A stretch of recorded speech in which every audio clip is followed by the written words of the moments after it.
தயாரிப்பாளர் ஐசரி கணேஷின் மகள் திருமணத்திற்கு கெனிஷாவுடன் ரவி மோகன் வந்ததுதான் சோசியல் மீடியாவுல ரொம்பவே பேசுபொருளா மாறியிருக்கு. விவாகரத்து வாங்குறதுக்கு முன்னாடியே அவர் எப்படி இப்படி வரலாம்னு ஒரு தரப்பினரும், விவாகரத்து முடிவுல ரவி உறுதியா இருக்கும்போது தனக்கு பிடிச்ச இன்னொரு பெண்ணுடன் வருவதுல எந்த தவறும் இல்லைன்னு மறுதரப்பினரும் தொடர்ந்து கூறிட்டு வந்துட்டு இருக்காங்க. இந்த நிலையில கெனிஷா கொடுத்திருக்கிற பேட்டி ஒண்ணு சோசியல் மீடியாவுல பேசப்பட்டு வந்துட்டு இருக்கு.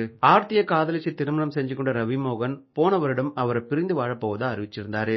தான் ஏன் இந்த முடிவு எடுத்தேன் அப்படின்றத குறித்து அந்த சமயத்துல அளிச்ச பேட்டிகள்ல பேசியிருந்த ரவி, வீட்டில் வேலைக்காரர்களுக்கு கிடைக்கும் மரியாதை கூட எனக்கு கிடைக்கல.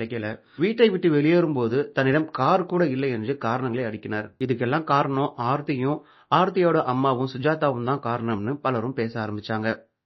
ஆனா ஆர்த்தி அளிச்ச விளக்கத்துல தன்னிடம் எதுவும் கேட்கப்படாமலேயே இந்த முடிவு ரவி எடுத்திருக்காருன்னு சொல்லியிருக்காங்க.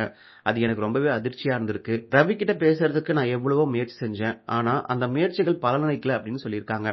இதையடுத்து சட்டப்பூர்வமா விவாகரத்து வேணும் என்று கூறி நீதிமன்றத்துக்கு சென்றது ரவி மோகன் தான். இப்போ அவங்களோட விவாகரத்து வழக்கு நடந்துட்டு இருக்கு.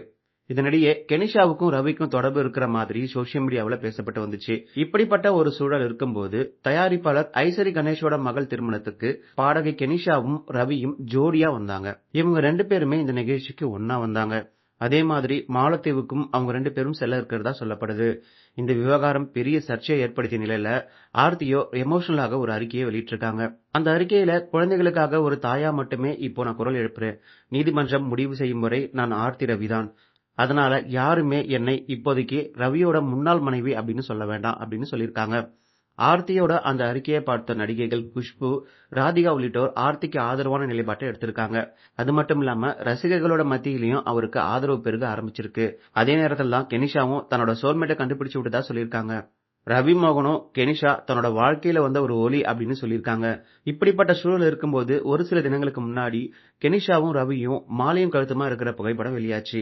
அதை பார்த்த பலரும் இவங்க 2 பேருக்கும் திருமணம் நடந்ததா சொல்றாங்க. ஆனா அவங்க 2 பேரும் கோவில்ல சாமி தரிசனம் செஞ்சிருக்காங்கன்றது பின்னாடி தான் தெரிய வந்துச்சு. இந்த நிலையில தான் கெனிஷா பேட்டியில ஒரு சில விஷயங்களை பேசியிருக்காங்க. அந்த பேட்டியில ஐசரி கணேஷ் எனக்கு ரொம்ப நாளாகவே தெரியும். அன்றைய தினத்தில் ஒரே நேரத்துல நண்பர்கள் உடை அணிஞ்சிருக்க கூடாதா? அதே மாதிரி தான் நானும் ரவியும் பிளான் போட்டு அன்னைக்கு ஒண்ணா வரல. அனைத்தையும் மேல இருக்கிறவன் தான் பிளான் போட்டிருக்கான். அதுபடிதான் நடந்துச்சு அப்படின்னு இந்த பேட்டியில அவங்க சொல்லியிருக்காங்க. ஆனா அவங்க வந்திருக்கிற வீடியோவை பார்க்கும்போது கண்டிப்பா இவங்க பிளான் போட்டு வந்த மாதிரி தான் தெரிஞ்சுச்சு. இதனால சோசியல் மீடியாவுல ஆர்த்திக்கு ஆதரவாகவும் ரவி மோகன் கெனிஷாவுக்கு எதிராகவும் சோசியல் மீடியாவுல பேசப்பட்டு வந்துட்டு இருக்கு. இந்த ஒரு விஷயத்தை பத்தி நீங்க என்ன நினைக்கிறீங்கன்றத கமெண்ட் பாக்ஸ்ல சொல்லிருங்க. இந்த வீடியோ பிடிச்சிருந்தா லைக் பண்ணுங்க, ஷேர் பண்ணுங்க, மறக்காம சப்ஸ்கிரைப் பண்ணிக்கோங்க.